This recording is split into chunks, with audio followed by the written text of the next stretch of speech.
curiosity stream. Every day, you probably have to do at least one thing you'd rather not do. Maybe you have to finish a boring work project, or go to the gym again, or stick to your diet when you'd rather spend the day binging Netflix and eating Doritos.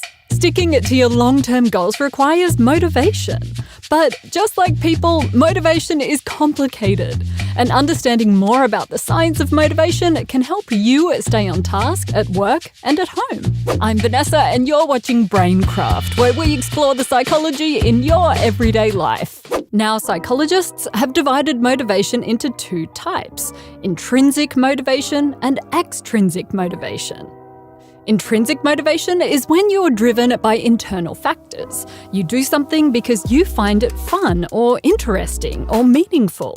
On the other hand, extrinsic motivation is when you're driven by external factors. You do something because you're getting paid, because someone tells you to, or because you're receiving or expecting positive feedback from others.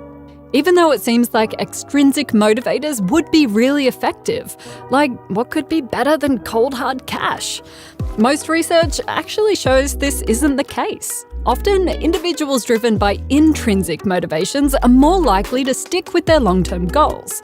Studies show that intrinsically motivated people are more likely to keep exercising or quit smoking or perform better in school than those simply driven by compliments, money, or a teacher's praise.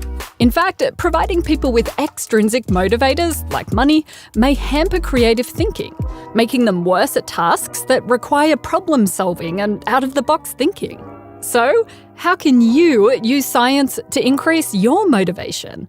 First, figure out what your intrinsic motivations are. So, what do you like? What do you think is interesting or meaningful? Let your intrinsic motivations be your guide. For example, let's say your goal is to exercise more often. You're more likely to stick with your goal if you can do a type of exercise that you think is fun. So skip the super boring treadmill and try out a dance class, or sign up for a volleyball league, or play frisbee with your mates. Studies have also shown that people who considered an activity as fun, rather than strictly exercise, were less likely to compensate after with snacks and desserts. So there's actually multiple ways that fun physical activities could improve your health.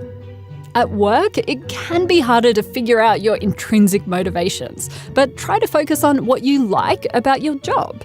So, does your company work on issues that are important to you? Do you enjoy being helpful to your co-workers or getting to solve problems? Focusing on that could help you get through a particularly boring or difficult task. All right, are you still having trouble getting motivated? Well, it turns out motivation can be contagious. You can increase your own motivation by surrounding yourself with other intrinsically motivated people.